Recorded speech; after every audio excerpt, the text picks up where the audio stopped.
Hi, this is Wishop. Give me just a second so I can kind of, hoping I'm zooming in here. I am, good. I really don't like on the streaming function the way it's impossible to sort of set the zoom in advance before you start streaming. So anyway, here we go. So here are 3 decks of cards. The Santa Muerte Tarot, which I've been using, and you guys have been loving too, which is pretty cool.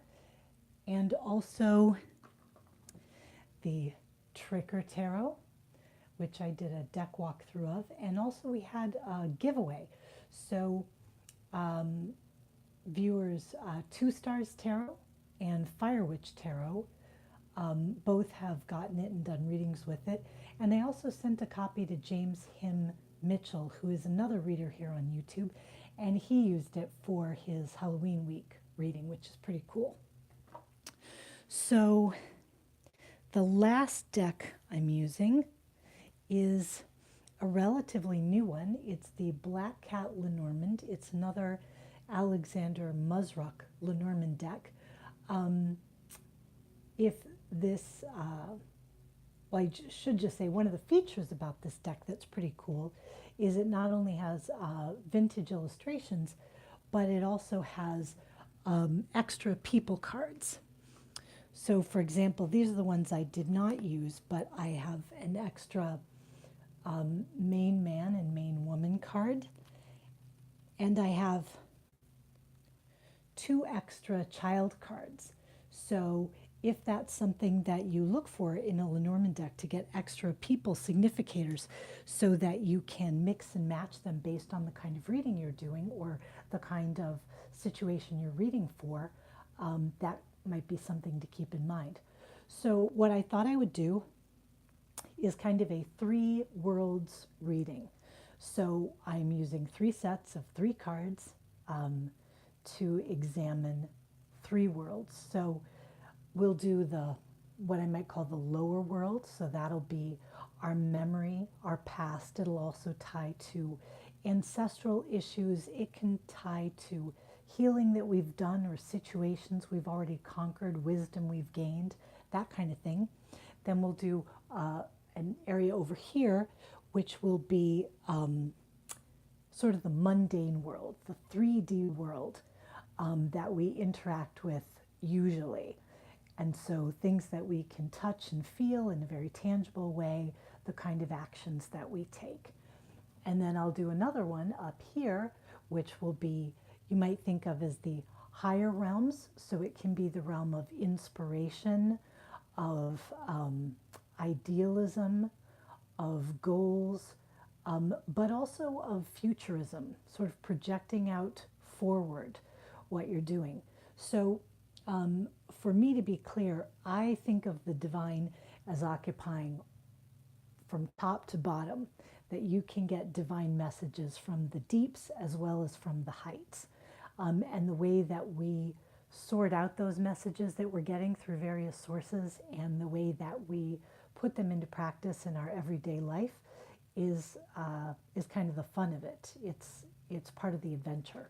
So let me get some cards out here and let's see what we've got. So we go 1 Santa Muerte card.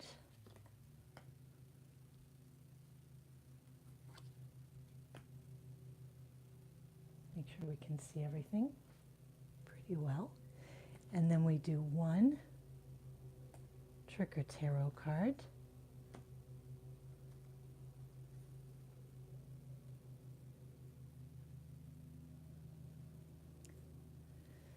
And I'll check those foundations a little bit later. And then we do 1 Lenormand card, which helps gives us sort of a sense of place.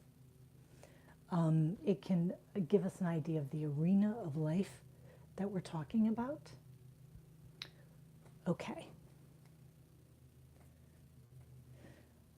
All right, so let's sort of start with the past, work through the present to the future, even though these 3 worlds as I hope I explained well enough, can cover a lot of territory. It's not just past, present, future.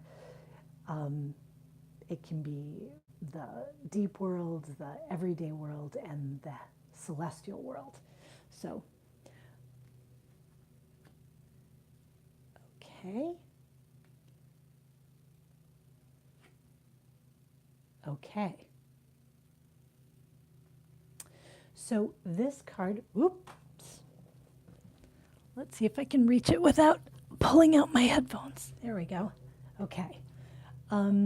This card is the Seven of Swords, which, let me turn it up right here. You can see there's a skeletal guy in a tuxedo sitting on the edge of his coffin, and written in the back is hope and reflection. And I think this is spelled this way because it's an Italian creator, Fabio Lustrani. So he looks like he's sort of contemplatively thinking, and here are the coffin nails all around him, like he's busted out, and now he's thinking what to do next. So when we see the Seven of Swords upright, sometimes we think about something that could be deceptive or tricky. I often think it's a card of mental mastery. So it's a card where you've really mastered the strategies and the tactics of the situation. And here, he definitely mastered it because he is hopping out, he's sitting on the end, and now he can indulge in reflection over where he's come from and hope for the future, you might say, because he's changed his setting. He's changed his context. So here, we might almost think of it as an Eight of Swords idea, like you haven't changed your concept. You could use more hope, more reflection. Maybe you could use more mental energy. This is interesting because it occurs in the area of the deep part and the past, and the area that has to do quite a bit with the physical world. And so sometimes your body knows better what's going on than your mind does. You know, you find yourself pulled in a direction or having a gut feeling or something like that, and you realize that your body is giving you messages even though your mind wasn't quite there yet. So for me, this profoundly mental card occurring in the reverse in this lower realm, which has to do with the physical and memories, is very interesting. And it's especially interesting because we have the King of Swords here, who looks like an owl smoking a pipe. So it's pretty cool. So the King of Swords is obviously the master of mentality and just showed up as the central card in our last reading. So if you haven't watched that, that has turned out to be very pertinent for a number of people I've been talking to recently. So maybe check it out if you haven't seen it yet. But this King of Swords is the master of mentality. And he is here ruling in this lower realm. And it's interesting too because we have the garden, 20 in Lenormand. See, we have this beautiful fountain, this beautiful park. It can be a card of the public, organizations and groups. Also, you will notice in this little symbol, it is an Aquarian card. So in this deck, this is an Aquarian card. So when I get the symbol of Aquarius and the Aquarian card, and then this card, which looks like sort of a personal analysis that hasn't quite come together yet, it's sort of saying to me that there is accepted wisdom that is older, accepted wisdom from the past, that is not necessarily, I don't think it's necessarily hurting you, but it looks like you're needing to figure out what is the accepted wisdom from the past you're using and what is your own reflection. And this accepted wisdom from the past can be very commanding, very authoritative. So we can look at it in a few different ways. If you were to, for example, find, because we're thinking about the idea of Halloween and ancestral wisdom and the veil being thin, let's say you found a journal from a family member, or you recalled a letter that you were sent, something like that, and it offered wisdom that really pertained to your life right now. You might take that gift from a King of Swords in your life, this idea that there was a gathering or a coming together, a sharing that might be very important for you. So there's the idea that we can, by connecting with our deeper selves, which can be our memories, we can be doing shadow work, we can be connecting with our ancestors, we could be connecting with nature, which is also part of the deeper world. We could be connecting more with our physical selves, or connecting more with sound, through dance and music. All of those are tied to these deeply resonant, lower physical energies that have to do with memory and wisdom and the past and family. And it can be the family that you know and the family you don't know, which I often say each one of us is related to hundreds of thousands of people who we have never known. And it doesn't mean that from the other side, some of these people aren't there cheering for you and hoping to see you do well. So here I see this kind of an outreach, which could come from a deep place. So if that's something you're doing, it looks very well aspected that you could have a meeting. The garden or the park often means meetings. You're meeting up with someone.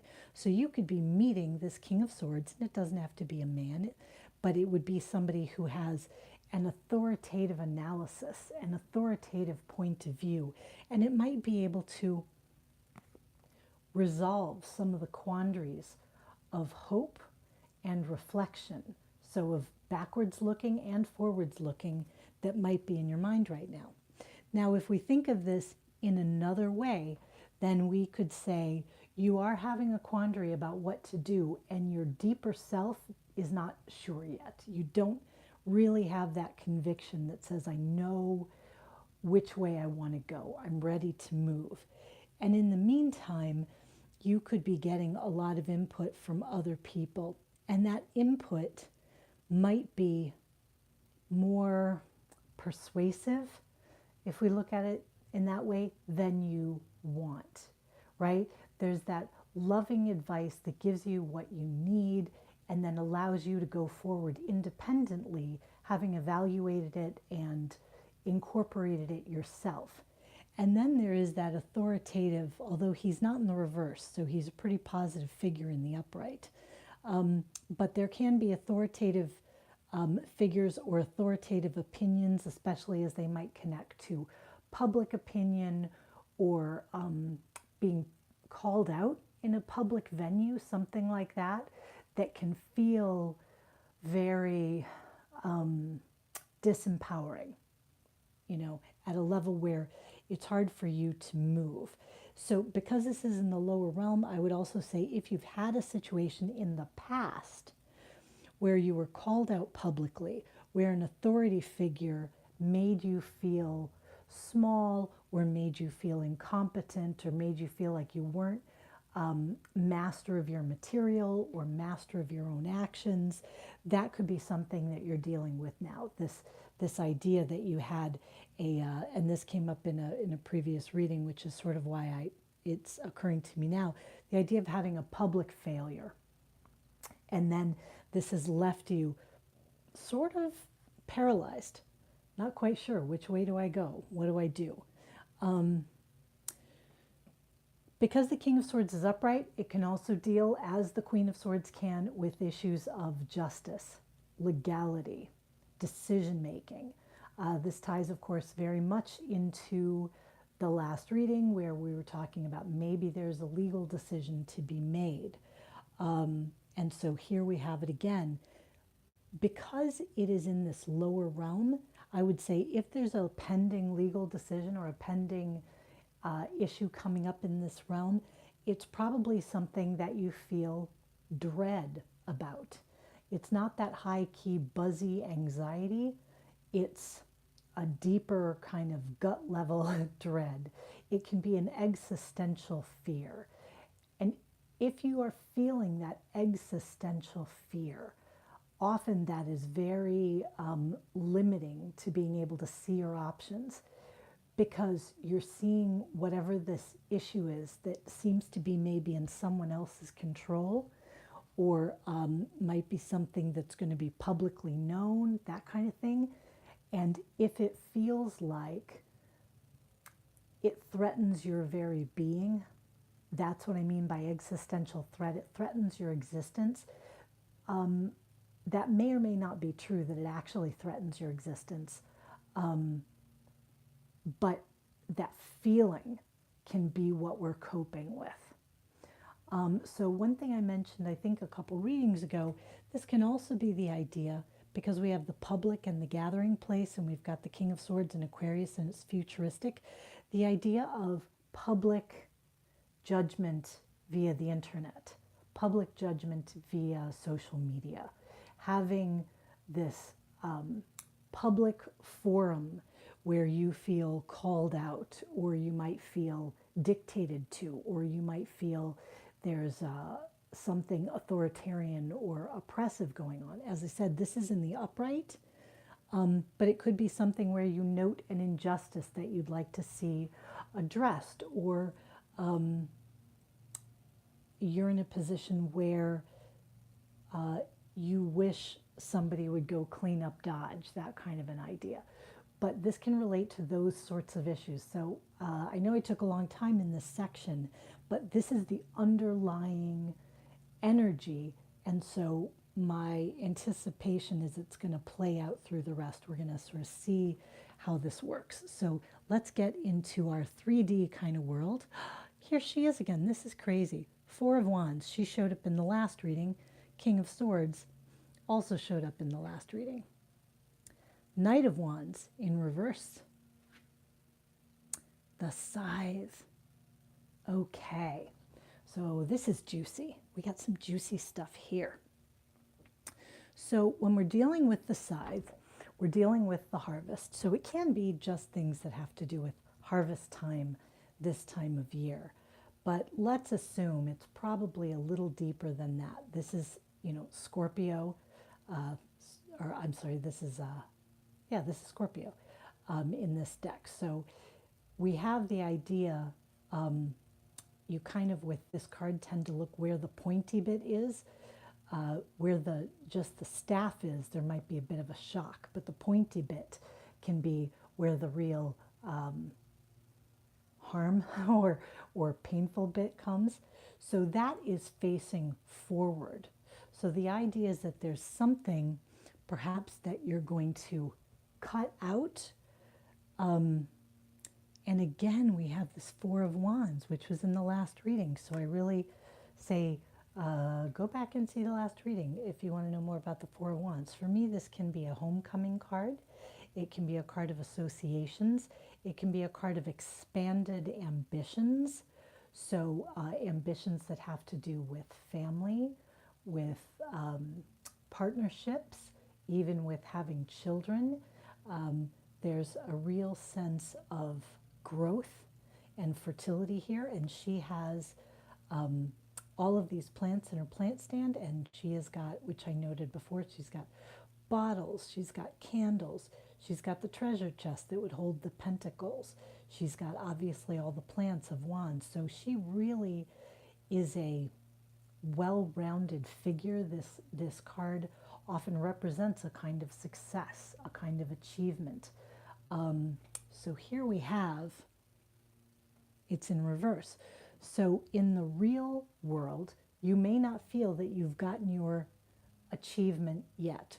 Or if this relates to the last reading, you have decided that you are ready to move away from what I called then the sort of the DIY, scrappy, resourceful model, or you may have decided that you are not willing to take on a partner. This would sort of relate to both of those things, because it's the idea that you're joining together with someone else. And so now here it's in the reverse. She's a solopreneur, but we see it in the reverse. And given the meaning of the card, does it mean she's not a solopreneur anymore? Or does it mean that she is rejecting the implicit idea of partnership or alliances that this card brings? So that's going to be maybe for you to decide. Maybe we'll get more clarity on it. I'm sorry that I can't be more certain at the moment. But here's the Knight of Wands, which is one of my favorite cards in this deck. And he is rushing. He is in a big hurry. He is going hell for leather. The Knight of Wands is a very expansive card, is very Jupiterian, as this card is. Can be about climbing the next mountain, very big picture, eyes on the horizon, very idealistic, also very futuristic. This is in reverse. So it seems to say that what is happening, perhaps before you make your big move forward, whatever decision you've made about adding partnership or removing partnership, about strengthening alliances or about removing them, you are going to need to make that severance, make that cut. The King of Swords in the previous reading holds a machete. And so I really think like, okay, this is really the idea that there is some cut being made here.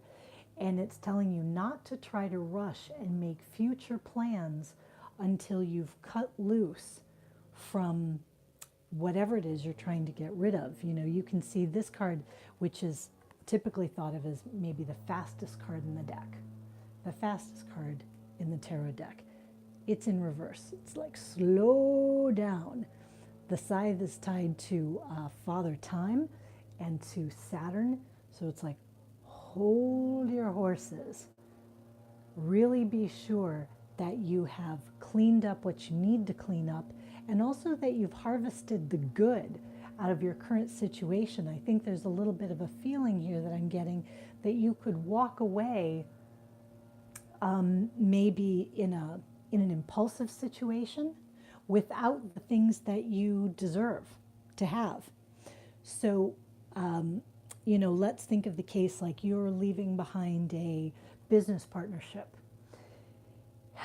and you're so irritated and you're so ready to be done with it and you're so fed up that you just say to your partner, fine, you keep all the equipment. And then later on you go, I paid for half of that equipment. What was I thinking? I was so eager to be done that I rushed into a situation that isn't going to position me well for the future. You don't want to be pushed into a situation that is not good for your future.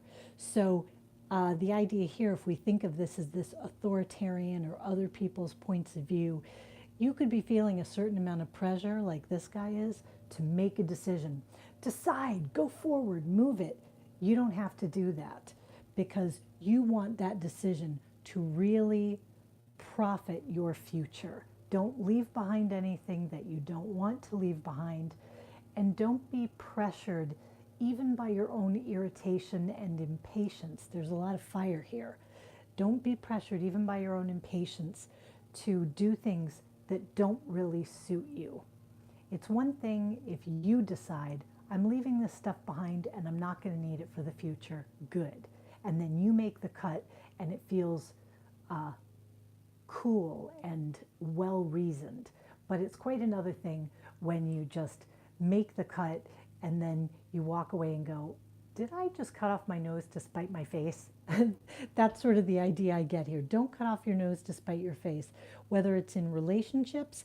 And if this were something to do with the idea of someone else's opinion or consensus, many people's opinion, a committee, a decision being made, that kind of thing, I think this is counseling you to hold your fire, so to speak, keep your powder dry, even if you have a very powerful reaction to what's being decided or what's being said, and it might even be a powerful reaction that you don't like it much.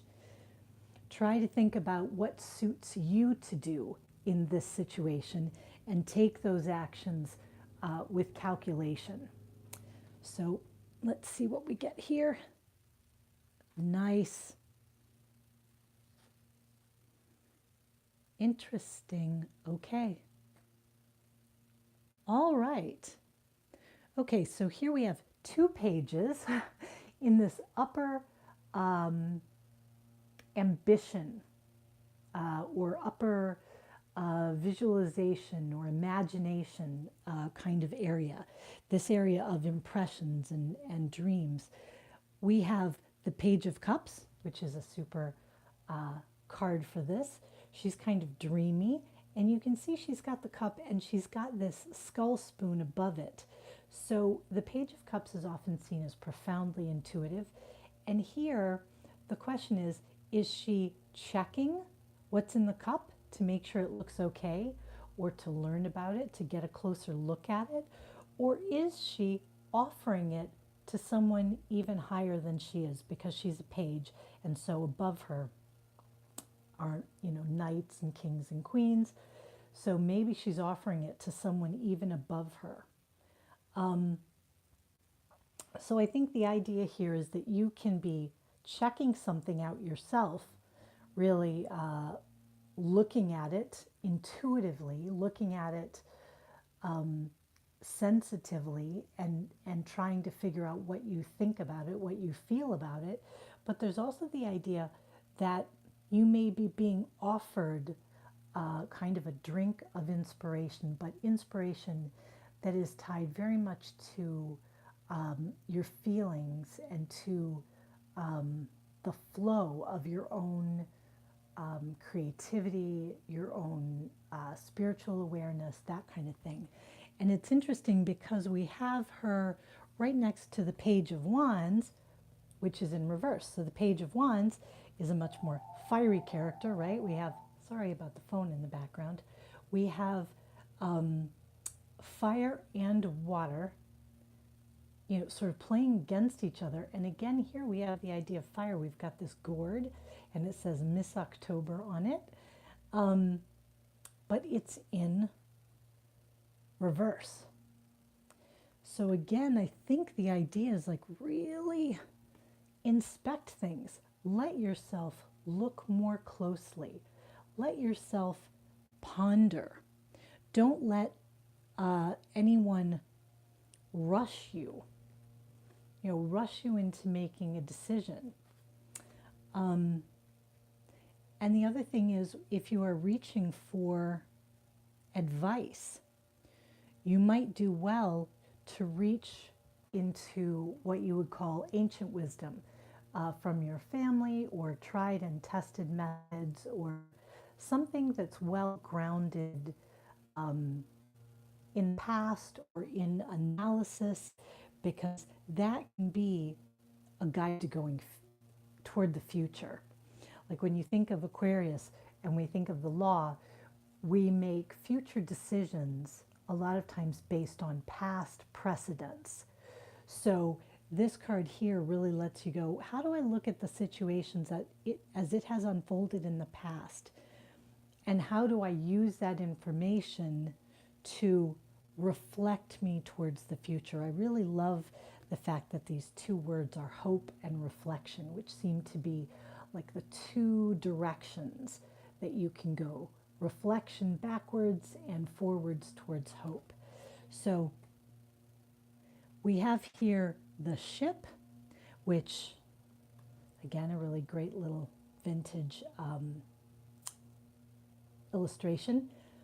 For me, the ship, especially because I put it here in the upper realm, yes, in Lenormand it can reflect career issues, travel, commerce of all sorts. So things that have to get from one place to another, logistics, movement of things. It can also reflect efforts that you take with other people.